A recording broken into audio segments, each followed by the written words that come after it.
Vamos à leitura, a partir do verso 1 até o verso 5, diz assim: Quando acabou de dizer estas coisas, Jesus disse aos seus discípulos: Como vocês sabem, estamos a 2 dias da Páscoa, e o Filho do Homem será entregue para ser crucificado. Naquela ocasião, os chefes dos sacerdotes e os líderes religiosos do povo se reuniram no palácio do sumo sacerdote, cujo nome era Caifás, e juntos planejaram prender Jesus à traição e matá-lo. Mas diziam: não durante a festa, para que não haja tumulto entre o povo. Amém? Oremos. Pai, obrigado pela leitura da Tua Palavra. Coloco-me com toda humildade diante do Senhor, pedindo encarecidamente que o Teu Espírito Santo ilumine a minha mente para eu compreender a Tua Palavra, para que eu fale a Tua Palavra com sabedoria e no poder do Espírito Santo. Que todos que estão ouvindo possam compreender a mensagem e receber graça, força espiritual, cura, restauração para a glória do Teu nome. Assim nós te exaltamos em oração no nome de Jesus. Amém. Amém. Meus irmãos, hoje nós estamos entrando na última sessão do Evangelho de Mateus, uma maratona que nós temos enfrentado no Evangelho de Mateus, e tem sido muito proveitoso, muito importante, muito especial. Essa é a conclusão, capítulo 26, capítulo 27 e capítulo 28, onde mostra Jesus consumando todas as coisas e finalizando com a grande comissão, a responsabilidade da igreja. Nós vimos em todo o Evangelho de Mateus as partes importantes que nós abordamos aqui. Do capítulo 1 até o capítulo 4, nós vimos a manifestação da promessa de Deus. Do capítulo 5 ao capítulo 7, nós vimos as doutrinas do reino. Do capítulo 8 ao capítulo 23, nós vimos as obras do Cristo, as obras que Cristo realizou e a sua confirmação como Cristo de Deus. Capítulo 24 e o capítulo 25, nós vimos a mensagem de Jesus sobre as últimas coisas. E ali nós tivemos alertas muito importantes para nós. É a escatologia, Jesus mostrando que tudo que vai acontecer, o que iria acontecer acerca do fim dos tempos. E o capítulo 26 até o capítulo 28, nós temos a consumação. Ele cumpriu todas essas coisas até o capítulo 25, mostrando toda a realidade, toda a sua obra, sua manifestação. E o capítulo 26, ele está agora mostrando a consumação, onde tudo está concluído, tudo está resolvido e a sua obra completa. Então nós vamos ver essa parte que fala da consumação, começando pelo capítulo 26, vamos até o verso 35, e vai mostrar todo o enredo para prender Jesus. E aqui nós vamos ver algumas partes importantes. A princípio, Jesus, ele mostra o que é que vai ser dali para frente. Nós vimos aqui no verso 1 e no verso 2. Verso 1 e o verso 2. Ele dizendo para os discípulos o que iria acontecer dali da frente. Porque no capítulo 25 ele encerra o seu sermão profético, o seu sermão escatológico. E esse encerramento, ele entra em outra parte, mostrando que agora o fim e a consumação virá agora a partir desse momento. E aqui ele mostra o aspecto que vai traçar e que vai que vai trabalhar toda a realidade do fim e do cumprimento da sua obra aqui na terra. Então ele diz, a Páscoa, sobre a festa da Páscoa, está próxima a Páscoa. A Páscoa, ela tem 2 dias, ela vai se cumprir, ela vai acontecer. E aqui é um ponto importante, porque toda essa finalização diz respeito à Páscoa. A Páscoa é a figura que aconteceu no Antigo Testamento, que mostra a obra gloriosa de Jesus. Por isso ele mostra, e todos os eventos do fim, da consumação, acontecem na Páscoa. Isso é muito importante, pois a Páscoa, ela nos mostra 2 aspectos importantes. A Páscoa nos mostra 2 fatores fundamentais que nós, como igreja, precisamos entender e desfrutar, porque Jesus já fez isso, já realizou, já está consumado, e nós precisamos entender isso. A Páscoa nos apresenta 2 coisas importantes. A primeira é a proteção. A segunda é a libertação. Proteção e libertação. No capítulo 12 do livro de Êxodo, do versículo 1 até o versículo 20, nós vemos a realidade que foi estabelecida sobre a Páscoa. E quando Deus fala através de Moisés sobre a realidade da Páscoa, ele mostra ali para o povo, na realidade, na obra do Cordeiro morto, o sangue nos umbrais da porta, a proteção de Deus contra a destruição, contra a ira. Pois o Senhor disse, passe o sangue nos umbrais da porta, porque quando o anjo da morte, da destruição vier, ele não entrará nesta casa. É a proteção contra a ira de Deus. Deus está irado, irmãos, contra o pecado, contra o pecador. Deus está irado, Deus abomina o pecado, Deus odeia o pecado. O pecado é ojeriza para Deus, é algo terrível.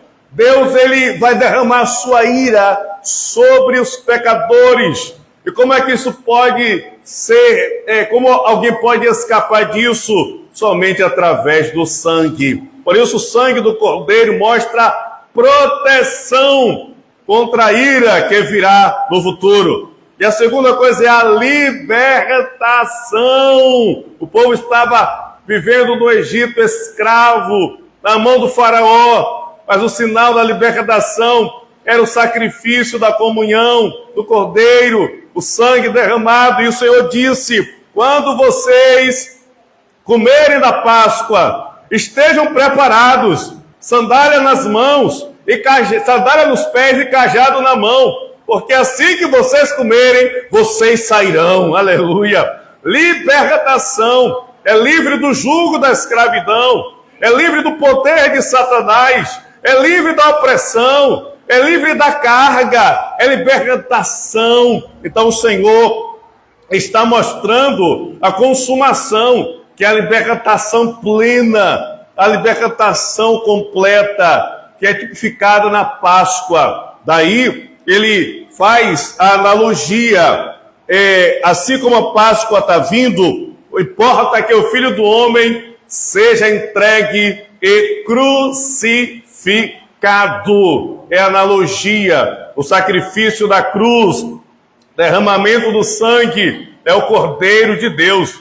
Em João capítulo 1, versículo 29, quando João Batista viu Jesus vindo, ele declarou, eis ali o Cordeiro de Deus que tira o pecado do mundo. É o Cordeiro de Deus que é sacrificado para trazer a libertação, para trazer a cura, para trazer a restauração. Por isso, ele apresenta aos discípulos, mostrando sobre a Páscoa e a sua crucificação, já deixando claro para os discípulos o que iria acontecer e a solução plena que seria consumada na morte e ressurreição de Jesus. Isso é a bênção da igreja, isso é a bênção dos filhos de Deus, isso é a bênção do povo e de todos aqueles que creem em Jesus como Filho de Deus, pois através do sacrifício de Jesus nós recebemos essas duas bênçãos, a proteção e a libertação. Em Cristo somos livres, em Cristo temos a segurança, em Cristo temos a resposta absoluta. Meus irmãos, nós somos hoje, a realidade do sistema é tão terrível que a mente, o emocional das pessoas estão sendo abaladas de forma impetuosa, e muitos em vários sofrimentos, em várias dificuldades, mas a igreja, você que entende que recebeu a Cristo, possa desfrutar da segurança plena que está no Evangelho, a segurança de que você é livre, a segurança de que Deus está contigo para livrá-lo, protegê-lo de toda cilada das trevas, a liberdade plena que está no Senhor. Amém? Glória a Deus. Por isso, irmãos, até o versículo 35, nós vamos ver alguns aspectos dessa trama e da realidade do fim e da consumação da obra de Jesus na cruz do Calvário. Então, a primeira realidade é a trama que foi estabelecida para parar o plano de Deus. O diabo tenta em toda a história parar o plano e a obra de Deus. Ele tenta em toda a história parar o plano e a obra de Deus. Nós sabemos, irmãos, quando lemos o livro de Êxodo, nós vemos claramente que o diabo usou o faraó para que todos os meninos fossem executados, porque o faraó temia o povo de Israel e não queria que ele se multiplicasse. Então a ordem foi: matem todas as crianças do sexo masculino. Isso não era só uma realidade para aquela época, mas era para que parasse a geração e não chegasse até o Filho de Deus. Satanás sempre, em todo tempo, tentou parar, tentou obstruir. Também na época de Jesus, nós lemos claramente que Jesus, quando nasceu, Satanás usou o rei Herodes para decretar que todas as crianças de 2 anos para baixo fossem executadas, fossem mortas, com a ideia de pegar Jesus e matar Jesus. O diabo sempre, em todo tempo, realiza ações para parar a obra de Deus, para parar o Evangelho. Por isso que você vê as questões, as barreiras espirituais, as dificuldades espirituais e tantas coisas que vêm para impedir a oração, para impedir a leitura bíblica, para impedir a comunhão, para impedir o relacionamento com Deus. Satanás tenta de todas as formas parar você de ter o relacionamento, de ter a comunhão com Deus. O diabo veio com a trama terrível para impedir esse plano de Deus, para impedir a obra redentora do nosso Salvador Jesus Cristo. Mas Deus, no seu plano absoluto, já havia estabelecido que era necessário a morte do Filho de Deus. Mas, quando olhamos para a trama, versículo 3 ao versículo 5 do capítulo 26 de Mateus, nós vemos aqui algo muito importante que as Escrituras nos mostram sobre a trama terrível para impedir o plano de Deus. Ele nos mostra que o sistema é terrível, irmãos. O sistema é terrível. Levantou-se em toda a época de Jesus o sistema religioso para impedir o avanço do reino de Deus e a proclamação da obra de Jesus Cristo. Então, aqui nós vemos no versículo 3 que líderes religiosos, pessoas importantes do sistema judaico-religioso se reuniram para determinar e planejar como destruir Jesus. É um sistema que não gosta das coisas de Deus, que não gosta das coisas que vêm de Deus, que não tem desejo nem empatia por aquilo que é de Deus. E nós vemos como essa época de Jesus, claro que Jesus é um marco absoluto, mas nós vemos, olha, como o sistema tem agido poderosamente e furiosamente e astutamente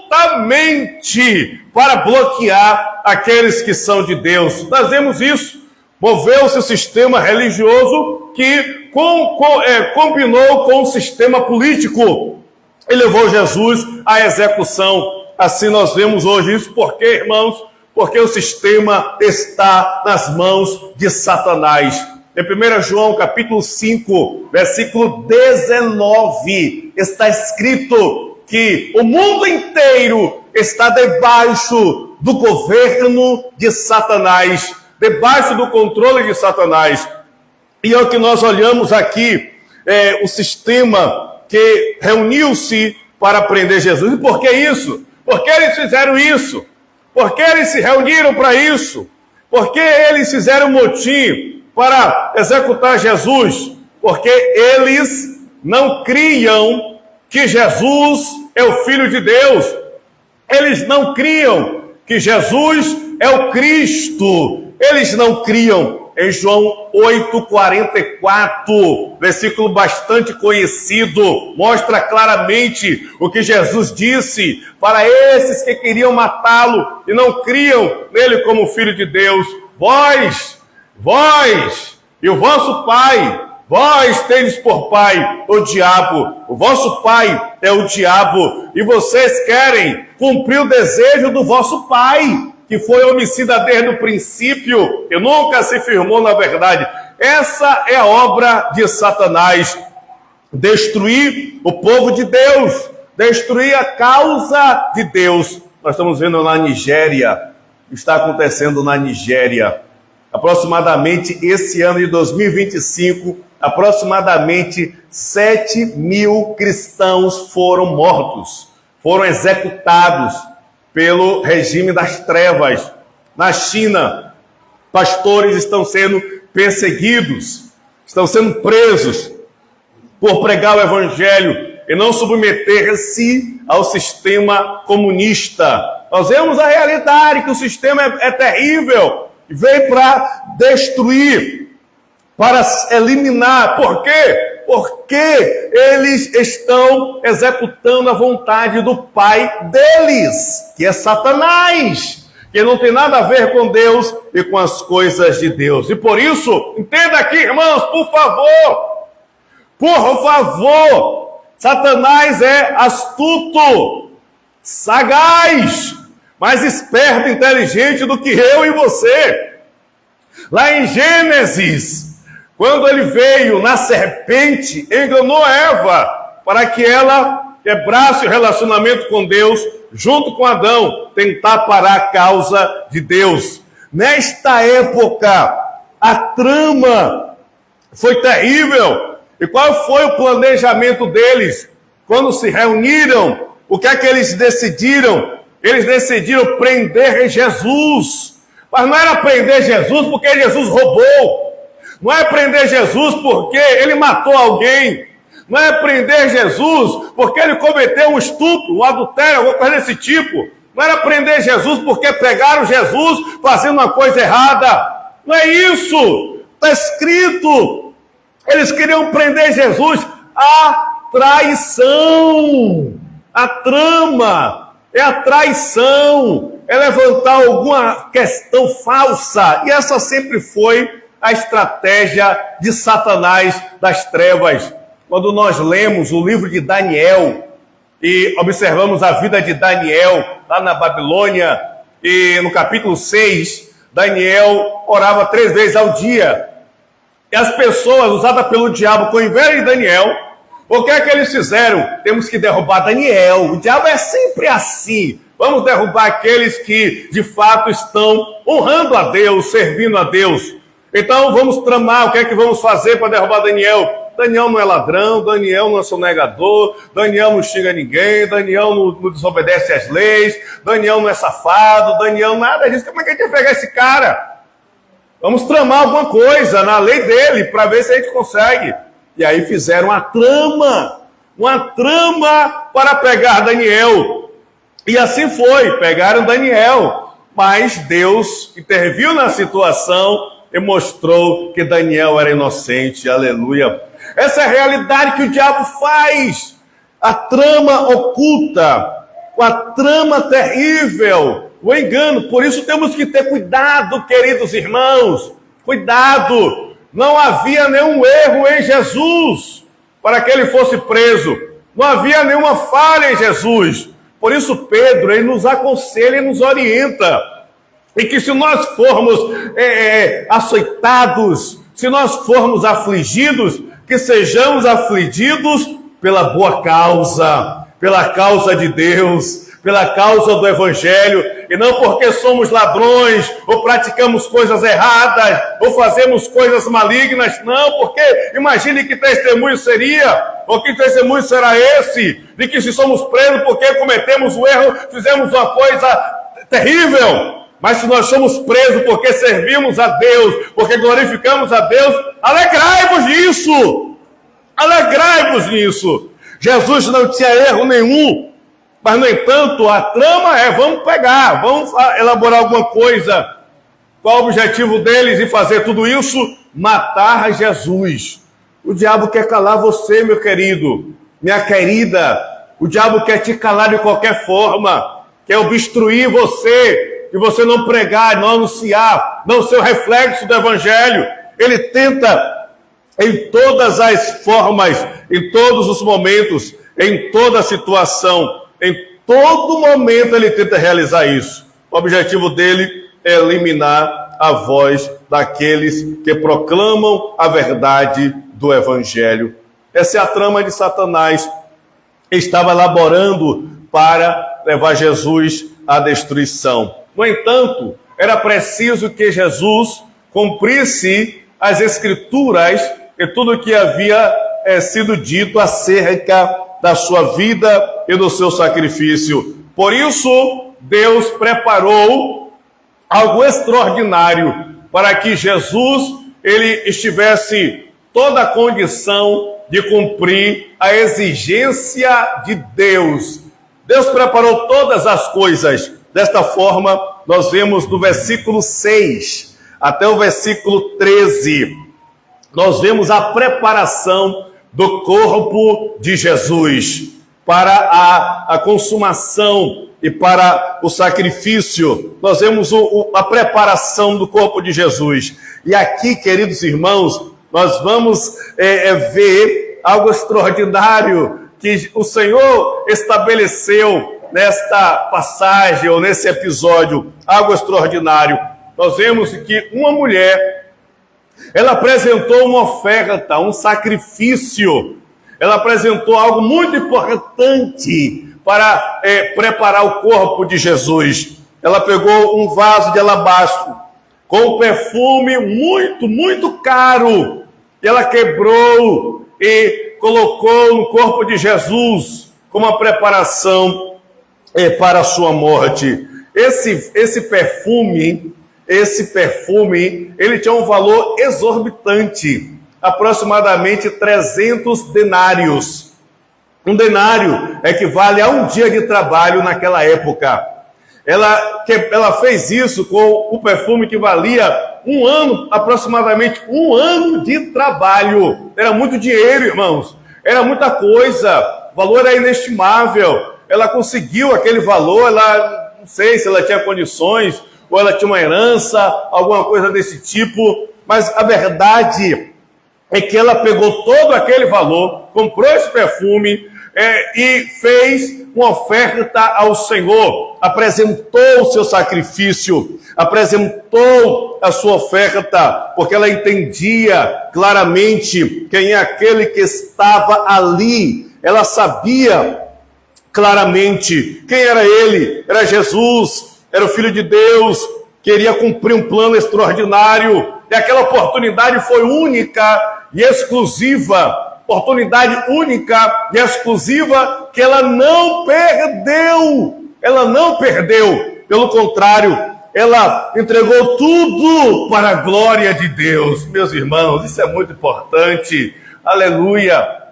Nós estamos dispostos, irmãos, a entregar tudo para a glória de Deus, para cumprir o plano de Deus, para cumprir a vontade de Deus, para estabelecer o reino de Deus, para fazer com que aquilo que Deus estabeleceu se cumpra. Nós estamos dispostos a empregar grande esforço, grande valor para honrar a Deus, honrar a sua palavra, honrar o Evangelho, honrar as coisas de Deus, honrar o trabalho de Deus, honrar aquilo que Deus estabeleceu. Nós estamos dispostos, irmãos. Meu Deus, ela sim estava. Irmãos, só faz isso quem entende o plano. Quem é que estabeleceu? Só faz isso quem entende isso, irmãos.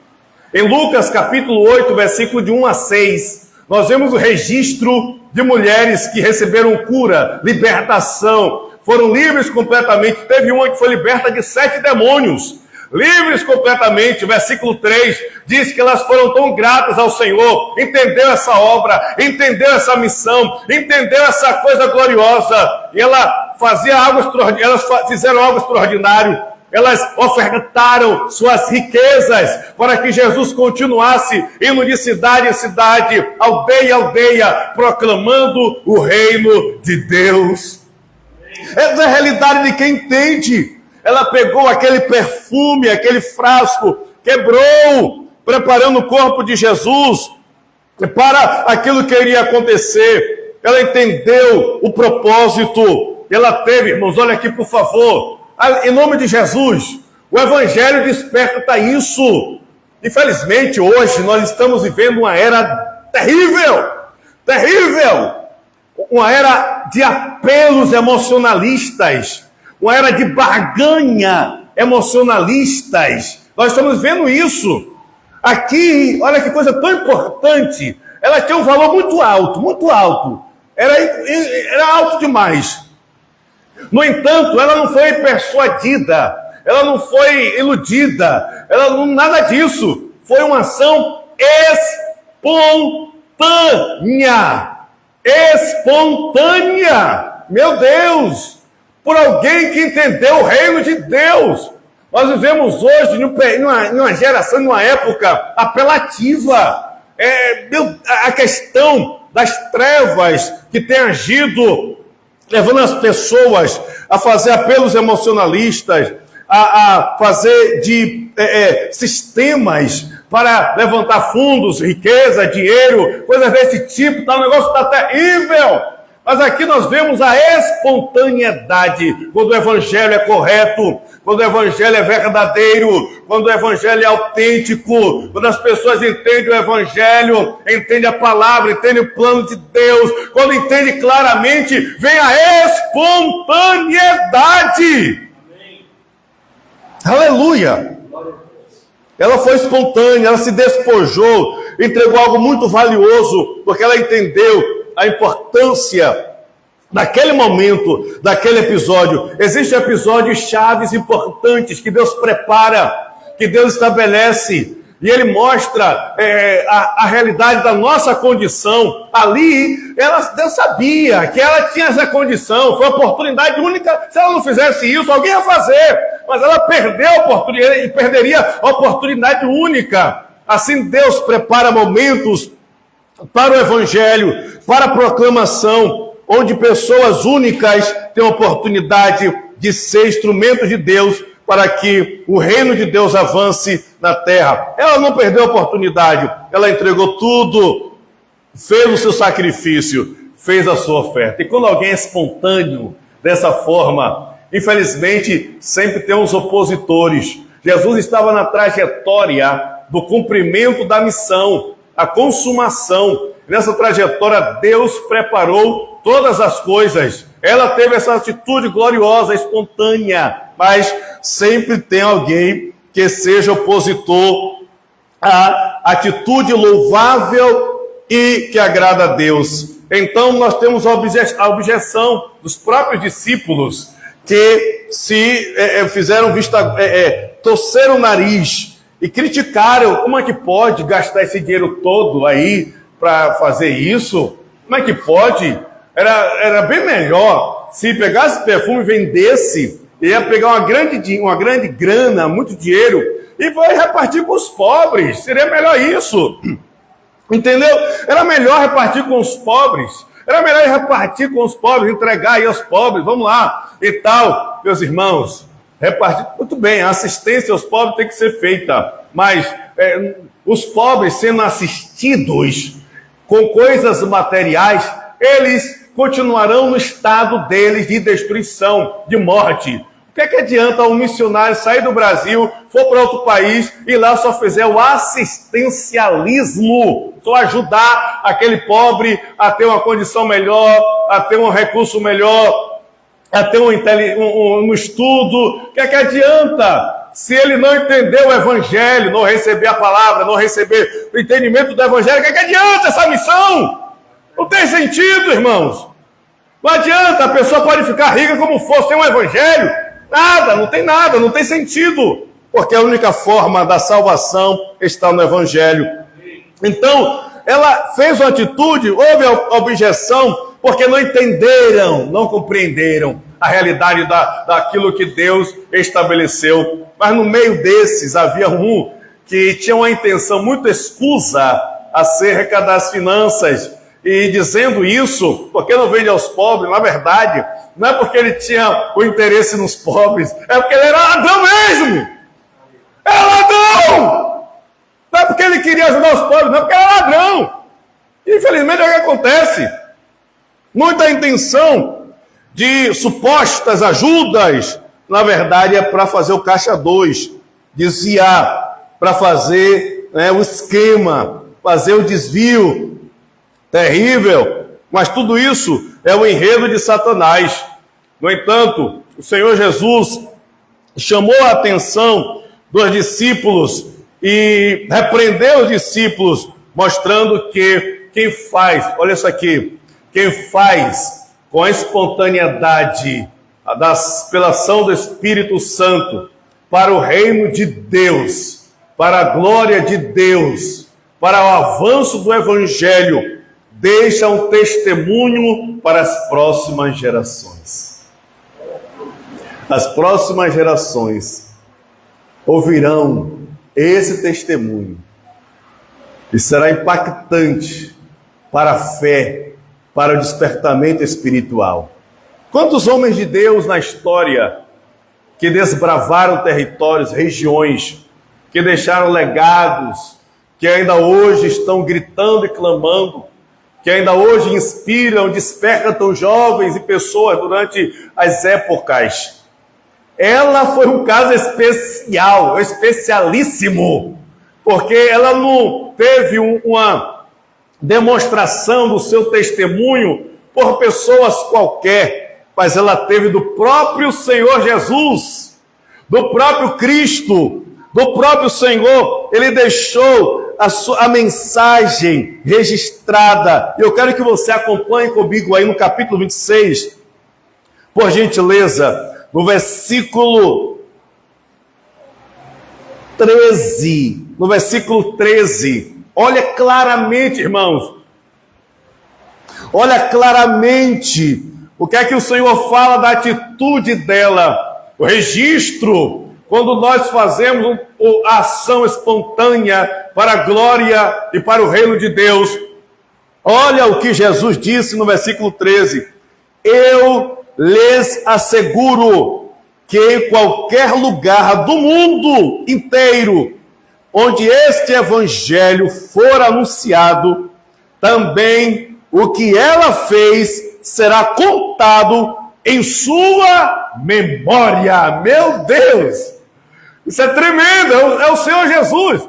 Irmãos, se passaram aproximadamente 2000 anos, e nós estamos falando do testemunho dela, dando como um exemplo de fé, de espontaneidade, de entender o plano de Deus, de entregar-se para Deus, de reconhecer a grandeza de Deus. E o próprio Senhor Jesus mostrou que é um testemunho para as próximas gerações, para o futuro. Por isso vale a pena servir a Deus, vale a pena honrar a Deus, vale a pena entregar tudo para a glória de Deus, não de homens. Vale a pena honrar ao Senhor, vale a pena investir para que o Evangelho alcance pessoas, alcance vidas. Por exemplo, temos lá na África, em São Tomé e Príncipe, a missionária Tânia Ribeiro, irmãos. Você não sabe o que é, lá é desafiador. Lá é desafiador. Eu converso com ela, tenho um acompanhamento que eu acompanho ela. E eu converso com ela, ela me conta a realidade lá como é. Ir nos lugares, o trabalho da Casa Amarela, o trabalho na igreja, o trabalho com as jovens. Nós contamos aqui o relato de uma jovem, do que aconteceu, que ela quase ela foi violentada e quase ia ser executada em um ritual macabro. E Deus deu um livramento grande. E aí tem que acompanhar uma jovem dessa. E outras coisas mais terríveis. É a realidade de doar-se pelo Evangelho, para que vidas conheçam que Jesus é o Cristo de Deus, a única resposta e a única saída e a única solução. São pessoas que deixam testemunho para a próxima geração. Meus irmãos, Deus olha para mim, olha para você, olha para mim, olha para você, olha para mim, olha para você, nos chamando para que nós possamos, de fato, também deixar o testemunho para a próxima geração. Aleluia, glória a Deus. É muito importante isso, irmãos. Ela deixou esse registro porque ela fez uma ação para o reino de Deus, fazendo o embalsamento do corpo de Jesus, ou perfumando, preparando para a sua morte, deixando a memória e estabelecendo tudo que Deus havia preparado nas Escrituras. Mas nós vemos que Satanás, ele em todo tempo estabelece a sua trama, e aí segue a realidade para a consumação, a trama escusa de Satanás para destruir Jesus, como desde o princípio, ali com os líderes religiosos, com os fariseus, com os líderes na casa de Caifás, armando e tramando, como nós vamos pegá-lo à traição para matá-lo. Então o diabo tem os seus associados, o diabo tem o seu reino, o diabo tem os corações onde ele pode trabalhar, onde ele pode andar, onde ele pode passear, onde ele pode fazer o que ele quer. Ele tem os corações, e o mais interessante, irmãos, é que o diabo achou um coração no próprio meio de Jesus, com Jesus, com os discípulos de Jesus, com aqueles que estavam com Jesus. O diabo achou um coração onde ele estava ali passeando, onde ele estava trabalhando, onde ele estava ali maquinando. O diabo achou. E aí nós vemos do versículo 14 ao versículo 16, nós vemos o instrumento de Satanás. Deus tem os seus instrumentos. Deus tem aqueles que ele usa, mas o diabo tem os seus também. Tem os instrumentos de Satanás. E aqui temos o nome desse instrumento de Satanás. Judas Iscariotes era o instrumento de Satanás, era uma pessoa que andava com Jesus, que foi chamado para estar com Jesus, pelo próprio Jesus. Esse Judas Iscariotes, ele foi o traidor, foi ele que estava sendo usado pelo diabo. Mas isso mostra a realidade. Não foi apenas aquele episódio onde o diabo usou ele para trair, para pegar Jesus, não. Mas a vida dele já foi esse mau caráter. É o caráter camuflado, é o caráter escondido, onde o diabo está ali já usando, trabalhando, atuando, agindo, e ele está de boa, está normal. Pois nós vimos aqui como Judas queria o dinheiro, não era para dar aos pobres, é porque ele é ladrão, caráter deturpado, caráter mau, perverso. Essa é a realidade. Ele passava a perna, Judas era o tesoureiro do ministério de Jesus. Ele andava com a bolsa do dinheiro, as ofertas, tudo que via, ele ficava na mão dele, ele que administrava, que fazia as coisas, as contas, é muito inteligente ele. E ele passava a perna ali, caixa 2, o mau caráter. Essa é a realidade. Isso não é natural, irmãos. É a ação do homem caído e Satanás atuando e trabalhando. Meus irmãos, por isso, no meio, aí a gente olha, queridos, nós vimos no capítulo 25, as parábolas que Jesus pregou, que nós vimos aqui bem extensamente, aqui cada parábola, a parábola das 10 virgens, a parábola dos talentos, nós vemos claramente a realidade daqueles que estão perdidos, mesmo dentro da igreja, mesmo no meio, estão perdidos e infelizmente aprisionados pelo diabo, por Satanás, pelas trevas. Aqui foi Judas, esse é o nome dele, Judas Iscariotes, aquele que traiu Jesus, aquele que levou Jesus para ser preso e cair nas mãos daqueles que são malignos e perversos. Então o diabo tem o seu time, o diabo tem a sua equipe, por isso nós temos que vigiar, igreja, nós temos que vigiar. Em 1 de Pedro, capítulo 5, versículo 8, Pedro advertiu aos irmãos dispersos naquela época: sede sóbrios e vigilantes, porque o diabo, vosso adversário, anda em derredor, rugindo como leão, buscando a quem possa tragar. Meu Deus, por isso que, irmãos, é tão importante entendermos o Evangelho. Jesus disse: a Páscoa está vindo. A Páscoa nos dá duas grandes bênçãos: a bênção da proteção e a bênção da libertação. Essa segurança, por isso temos que vigiar e desfrutar dessa segurança plena que o Senhor trouxe através da sua obra gloriosa. Mas aqui, irmãos, como é que o diabo usou o Judas? E é uma praga. Por isso que é o mau caratismo. É a contaminação terrível.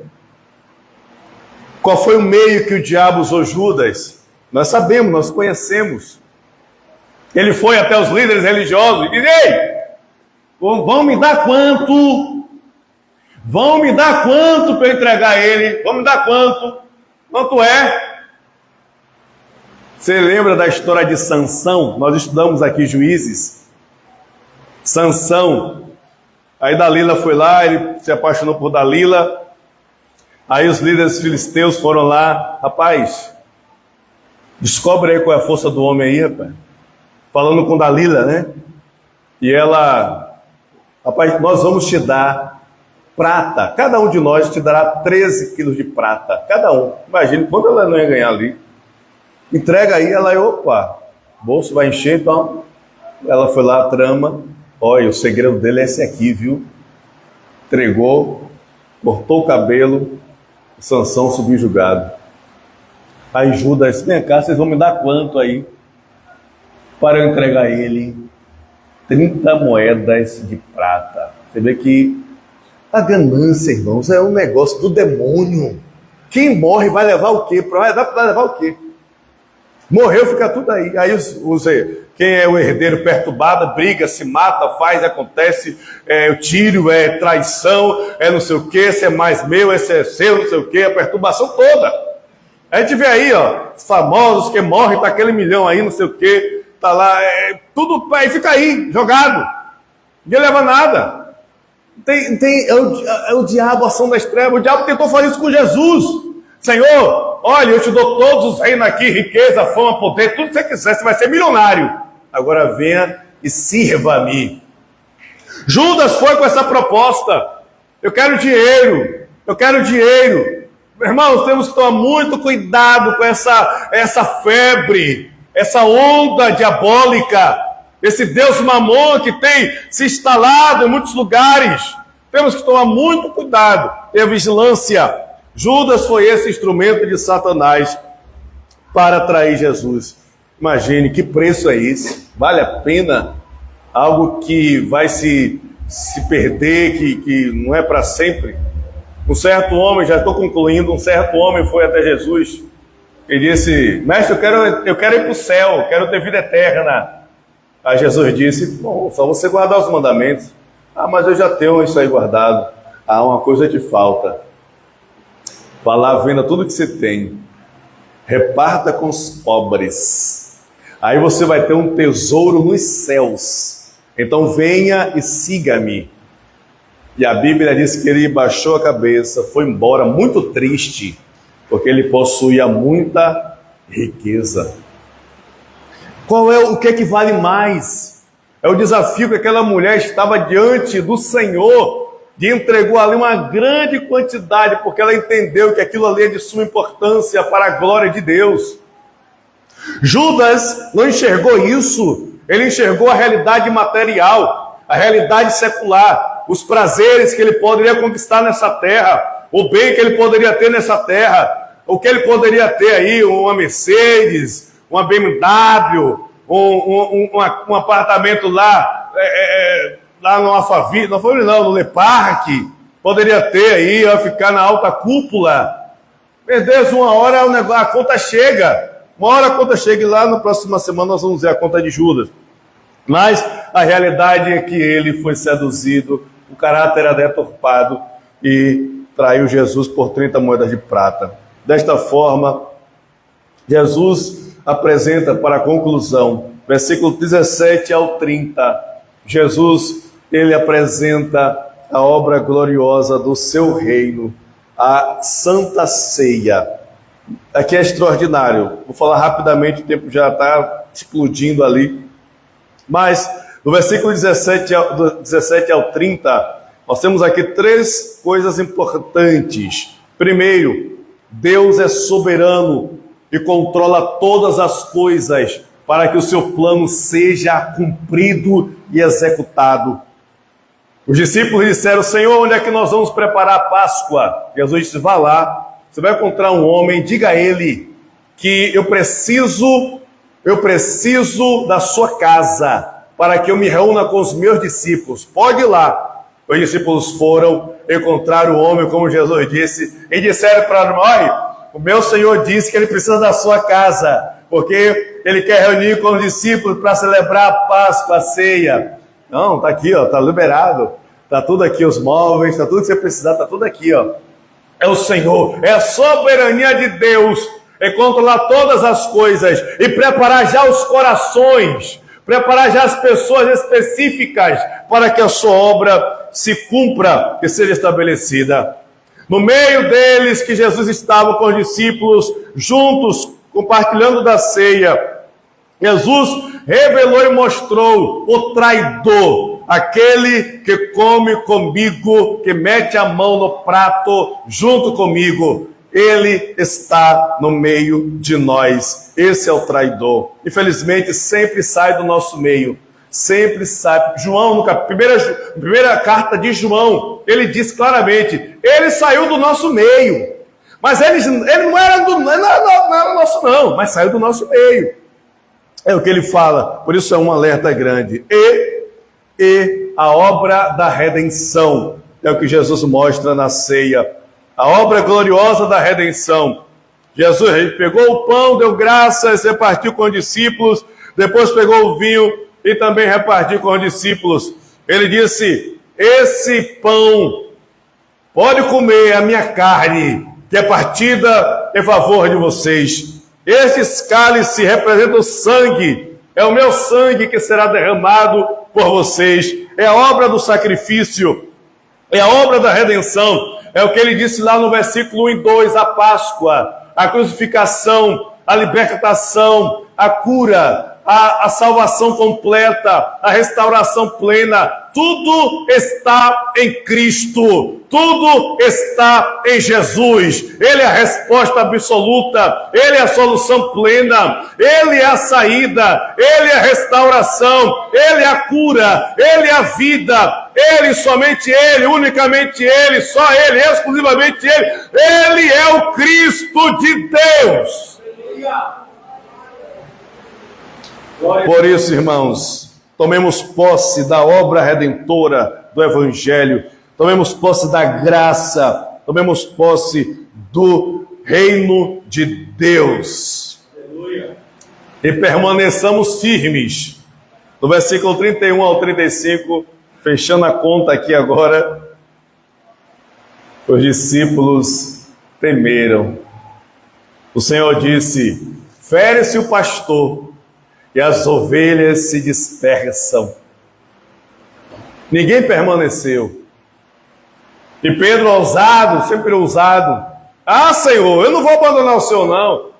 Eu não, vou ficar contigo, nem que seja necessário morrer junto contigo, eu vou ficar. Aí Jesus disse: mas rapaz, só você é sempre ousado, né? Sempre... Mas você vai me negar. Antes que o galo cante, você vai me negar 3 vezes. Não, eu não. A realidade é que precisamos permanecer firmes. Precisamos permanecer até o fim. É claro que depois, quando houve a obra redentora, o Espírito Santo, Pedro teve a sua remissão, e ele mostrou como ele foi um líder que, de fato, ele não negou Jesus e entregou-se à morte por amor ao seu Salvador. Aleluia. Que nós permaneçamos firmes, seguros, não desistamos, não recuemos, mas mantenhamos firme o Evangelho, que é a resposta única e absoluta para a glória de Deus. Amém? Vamos orar, curve a sua cabeça. Vamos orar ao nosso Senhor. Vamos orar ao nosso Deus. Em nome de Jesus. Essa é uma palavra de cura, de restauração.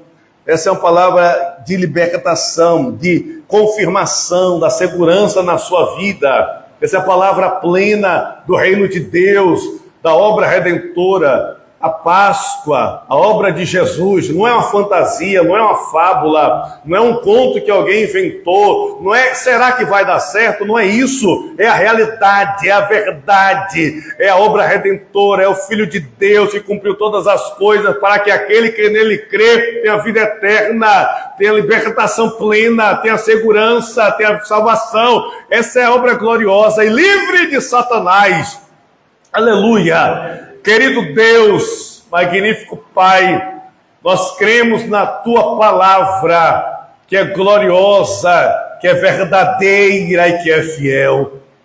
Ó Deus soberano, a Tua obra redentora, que trouxe a libertação e a cura através do Teu sacrifício na cruz do Calvário, mesmo as trevas e o diabo usando todo o seu poderio, não pôde parar a Tua obra gloriosa. Assim, meu Deus, esta obra transpassou as épocas, as eras e as gerações e chegou até nós e tem o mesmo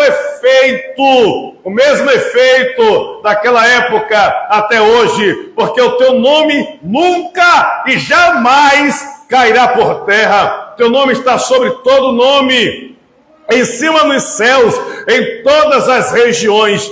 Por isso que é nesse nome, Senhor, que esta palavra é ministrada e que a resposta venha para todos que creem e que estão ouvindo esta palavra, a resposta da segurança, a resposta da restauração, a resposta da cura, a resposta da libertação, a resposta da confiança, a resposta do fortalecimento da fé, em nome de Jesus Cristo de Nazaré. Toda obra gloriosa da redenção, da obra de Cristo na cruz do Calvário, Pai, seja evidência na igreja, na vida dos irmãos, de todos que estão aqui, que ouvem esta palavra, de todos eles, em nome de Jesus Cristo de Nazaré, pela obra da Páscoa, da salvação de Cristo, nós somos livres, nós somos livres, nós somos libertos, nós somos restaurados, nós somos curados, nós somos cheios de Deus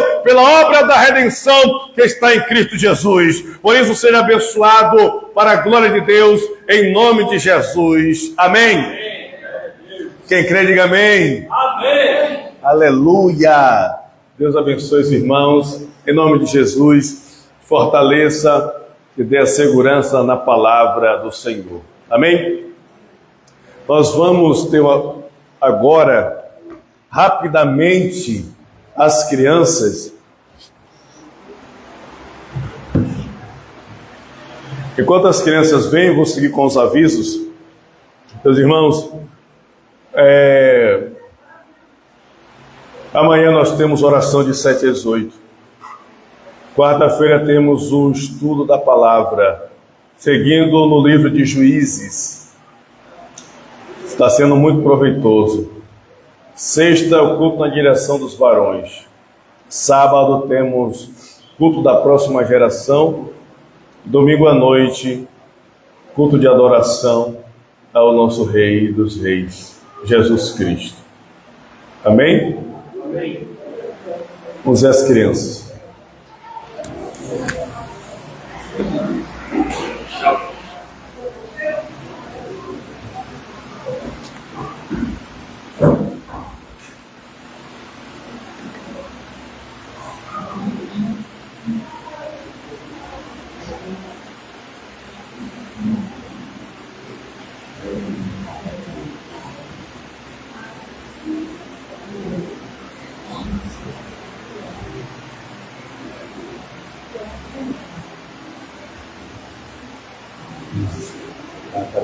Vai tirar o terceiro.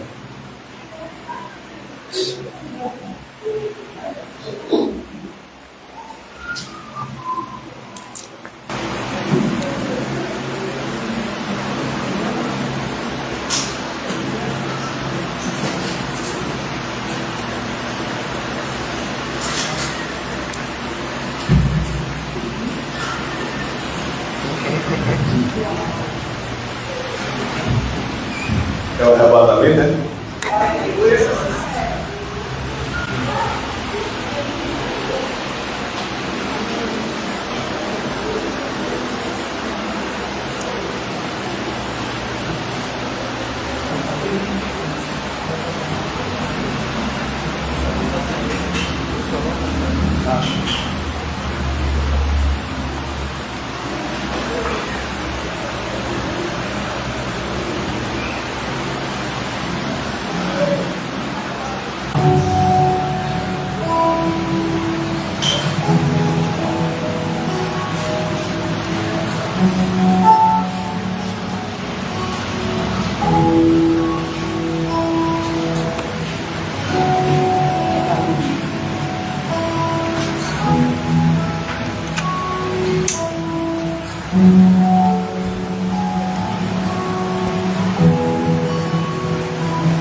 A humildade colocou o jardim em mim.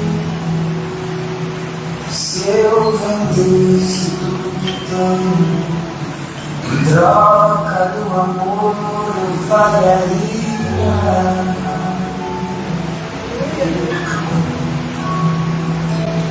Pois o amor não se compra, nem se merece. O amor se ganha, de graça o recebe, e eu quero conhecer Jesus. Quero conhecer Jesus. Se achar meu,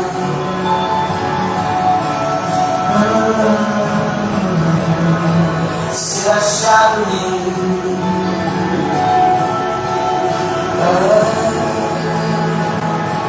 Meu orgulho me tirou do jardim, tua humildade colocou o jardim em mim.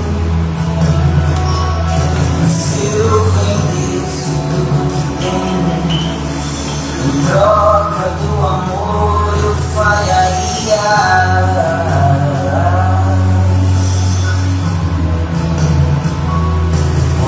O amor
poço de janeiro eu não nasci. Não cheguei, eu nasci pra conhecer Jesus.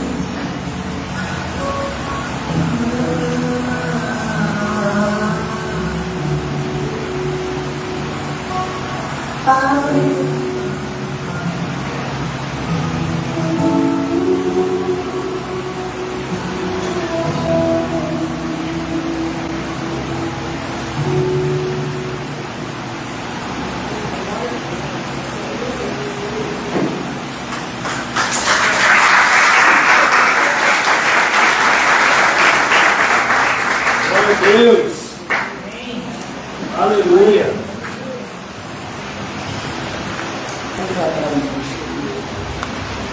Fala aí, irmão, Senhor. Hoje nós temos a aulinha do estudo bíblico, porque as crianças estão se preparando para a conferência e elas vão fazer uma apresentação em Libras e elas vão começar a aprender os passos. Viu?